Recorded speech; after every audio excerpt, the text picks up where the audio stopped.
Microsoft PowerPoint. Microsoft PowerPoint sutrumpintai vadinama PPT, o šnekamoje kalboje tiesiog PowerPoint prezentacijos. Tai kompiuterinė programa prezentacijų skaidrėms ruošti. Ji yra Microsoft Office programų paketo dalis. Tai asinchroninė mokymosi priemonė, kai mokymosi medžiaga sukūriama mokančiojo ir pateikiama besimokantiesiems naudojant informacinės komunikacinės technologijas. Be tiesioginio kontakto, tai yra nuotoliniu būdu, o ją besimokantieji peržiūri skirtingų metų jiems patogiu laiku.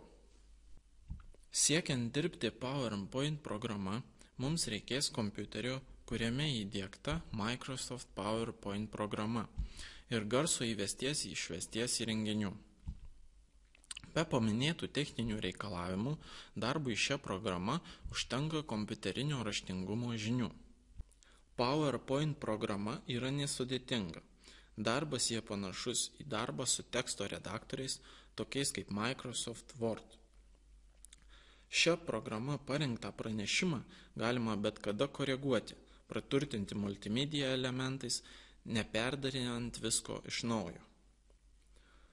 PowerPoint universalumas suteikia galimybę prezentaciją išsaugoti įvairiais formatais, taip užtikrinant, kad ją bus galima peržiūrėti daugeliu programų įvairiose operacinėse sistemose.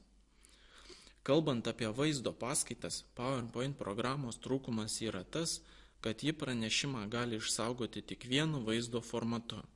Taip pat nėra galimybės be papildomų įskiepių įrašyti pranešėjo vaizdo. Be to, kadangi tai asinchroniniai priemoniai, besimokantieji negauna grįžtamojo ryšio. Dabar pažiūrėkime, kaip šio įrankiu įrašyti paskaitą. Programos meniu juostoje pasirenkame File, tuomet Save and Send, Create Video, iškrentančių meniu pasirenkame vaizdo rezoliuciją, kuriam norime išsaugoti pranešimą. Sekančiame meniu pasirenkame Record Timing and Narrations bei spaudžiame Start Recording. Taigi, kai pranešimas yra sukurtas, skaidrių kamputyje matome garso ikonėlę. Čia galime išklausyti visą pokalbį, kuris buvo įrašytas darant pranešimą.